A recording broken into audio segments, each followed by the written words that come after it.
Good afternoon, good evening, good morning, good night, depending on what part of the country you're located at. This is Jasir Jamal from Texas 1031 Exchanges, located down south of the country, of course. So today what I want to go ahead and talk about is a very frequently asked question, like as I always say, which is always asked. And this question is definitely going to come up, and I believe that this video is going to go ahead and address it. So what's the question? So let's say you come over to me and you say, hey Jasir, so I just sold my relinquished property. I'm currently in the 45-day period and I'm about to go and I've identified these properties right now. But here's the thing. I'm going to go ahead and purchase those properties, but I have another person putting money in those properties with me. So I'm going to own 50% of the ownership interest in that property, and that other person's going to own 50%. So how does that work exactly? Can you do it? Number one, the question is, can you do it? And number two is, how does that work? Well, let's get into it. So here you are right here. You got your small relinquished property. You just closed on it, and now you're about to buy this big property right over here.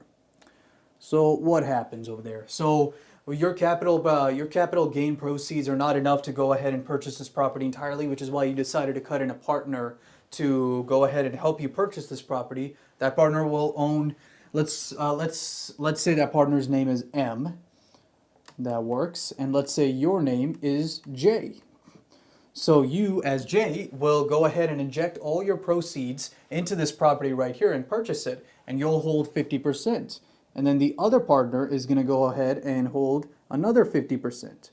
So, I mean, it doesn't necessarily have to be 15% all the time. It can always be like you can hold 90%, the other person will hold 10, or this person holds like 43%. And actually, I don't want to make it that complicated, so let's keep the numbers a little simple. So this person can hold 51%, and you can go ahead and hold 49%. So what this is over here is called what we call a tenancy in commons.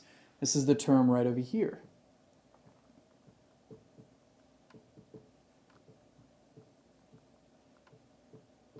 Tenancy in commons, which basically means both of you folks over here own the property jointly. And it doesn't always have to be your individual names. It can always be under an entity. You have your entity, this person has their entity, and they own and you guys own the property together. So the next question comes up, like, what exactly happens if I want to go ahead and sell in the future?